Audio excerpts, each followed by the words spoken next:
Et là, vous pouvez vous faire ça, vous voulez.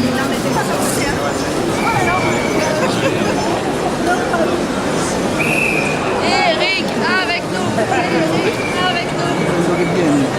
Eric est pas de suite. Ah, l'escalier est ici, là. On va avoir un mois de leur salaire en... Je sais pas si vous êtes... Là, salaire. Salaire. Pardon? Attention, attention à pas tomber. C'est bon? Attention à pas tomber, hein. Attention à pas tomber. Voilà, c'est bon? Ouais, c'est bon. Mais derrière, c'est mieux. On va pousser. De toute façon, qui parle? Toi qui parles.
Bonjour à tous et à toutes.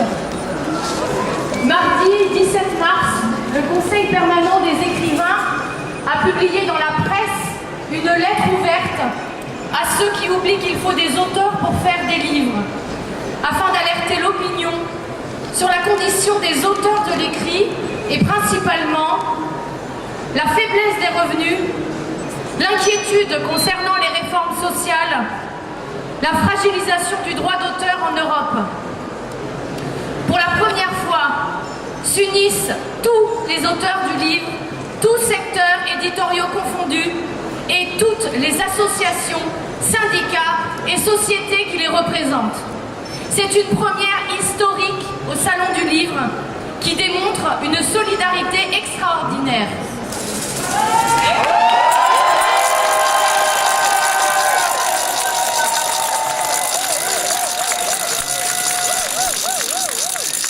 Nous sommes heureux que cette lettre ouverte ait recueilli plus de 1740 signatures d'auteurs et que d'autres secteurs de la chaîne du livre, en particulier les libraires, les bibliothécaires, mais aussi des éditeurs, aient souhaité également s'y associer.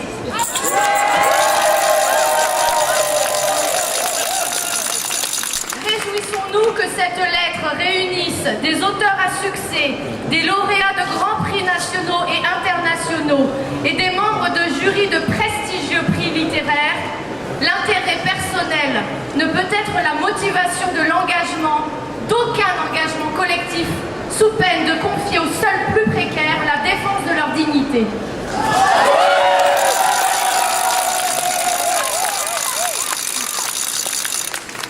Mais revenons sur les points fondamentaux de cette lettre ouverte. Des revenus à la baisse, des réformes sociales préoccupantes, un droit d'auteur fragilisé par la politique européenne. Les auteurs de livres sont clairement en danger et à travers la création éditoriale qui est menacée dans sa liberté et dans sa diversité. Évoquons les revenus d'auteur. Pourquoi l'auteur reçoit-il la part la plus maigre? En 2015, les 2 tiers des auteurs de livres perçoivent pour l'édition imprimée moins de 10% de droits d'auteur sur le prix public de vente des livres.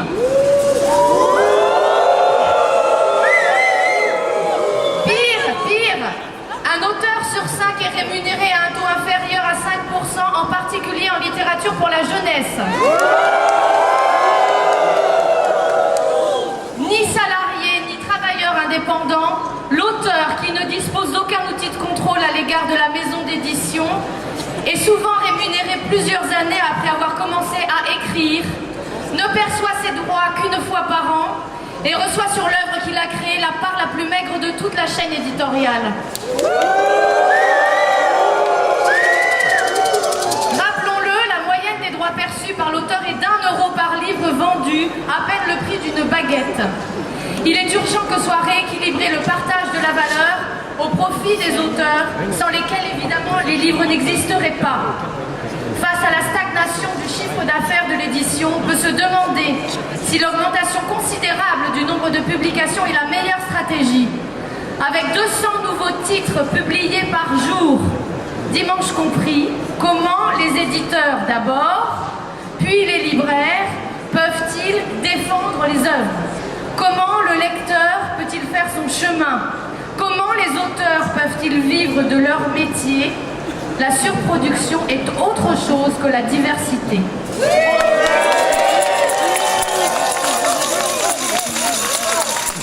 Par ailleurs, dans une économie numérique en plein devenir, les droits d'auteur ne doivent pas servir de variable d'ajustement. Il est essentiel que les marges dégagées fassent l'objet d'un nouveau partage. Il convient, à minima, que toute baisse de prix de vente soit compensée par une augmentation des taux de rémunération. Il est important également que la réforme du statut social des auteurs ne nous prive pas la possibilité d'être rémunérés en droit d'auteur pour nos activités accessoires qui sont devenues souvent essentielles. Ateliers d'écriture, interventions sur les salons et dans les écoles, les prisons, les bibliothèques. Nous soutenons évidemment la démarche du Centre national du livre pour que les auteurs soient systématiquement rémunérés pour leurs interventions lors de toute manifestation littéraire.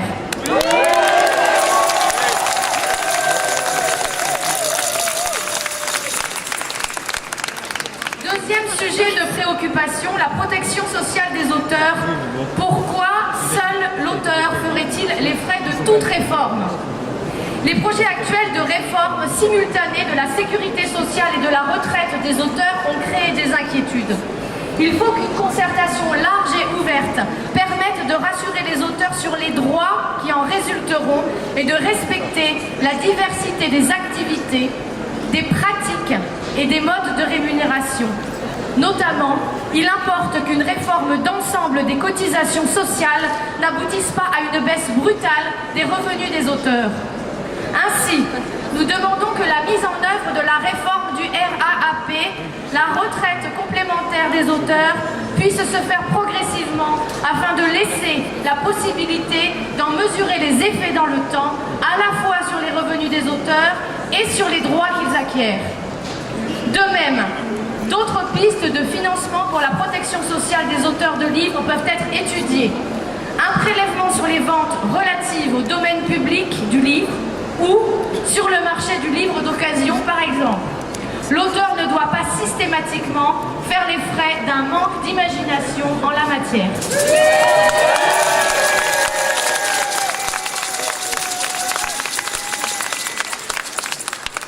Enfin, la menace européenne sur le droit d'auteur. À qui profite le crime? Le droit d'auteur constitue le principe essentiel de la protection des œuvres et celui d'une rémunération juste des auteurs. Il est la condition indispensable d'une création libre, indépendante et diversifiée. Les risques les plus importants d'une déstabilisation de notre législation viennent de l'actuelle orientation des institutions européennes dont les objectifs sont incompatibles avec les spécificités économiques et culturelles de chaque pays. En particulier, les récentes propositions propositions du rapport REDA visant à étendre le nombre ou le périmètre des exceptions et limitations aux droits d'auteur sont alarmantes. La stratégie communautaire devrait au contraire favoriser le développement dans l'univers numérique de nouveaux modèles et de nouveaux usages qui respectent les légitimes attentes des publics sans toutefois sacrifier le droit d'auteur.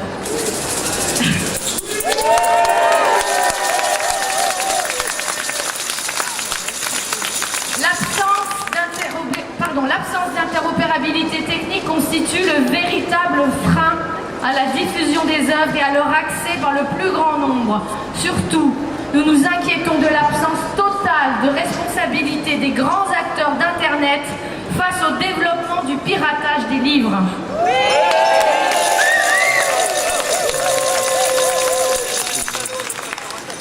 Sans parler de la décision absurde de l'Europe d'obliger la France à relever le taux de TVA sur le livre numérique de 5,5 à 20% avec des conséquences négatives pour tous, y compris pour les lecteurs. Un livre numérique est aussi un livre.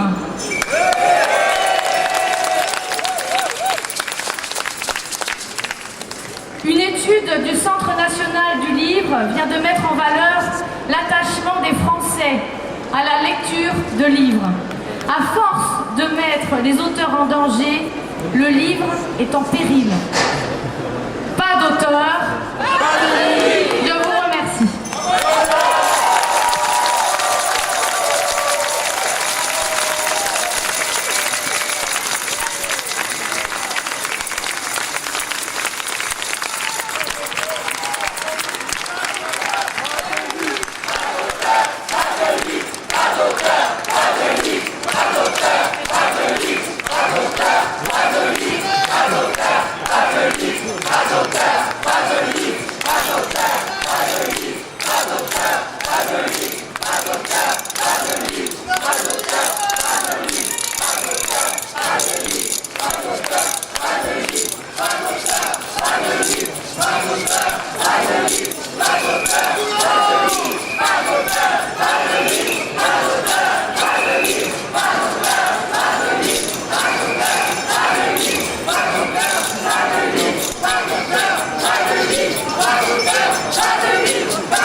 Pas de livre, pas de livre, pas d'auteur, pas de livre.